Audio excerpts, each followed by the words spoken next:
Assalamu alaikum and good morning to everyone. Absolutely, we are basically learning through objects.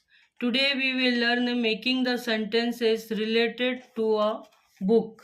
This is a book. The book is new. This is my book. It's an A4 college book. I carry this book to school. I use this book every day. This is very important. I open the book. I close the book. There are many pages in this book. The book is very important. I keep this book on the table. I keep this book on my bed.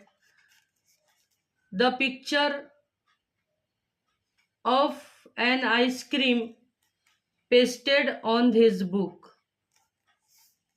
The cover of this book looks beautiful.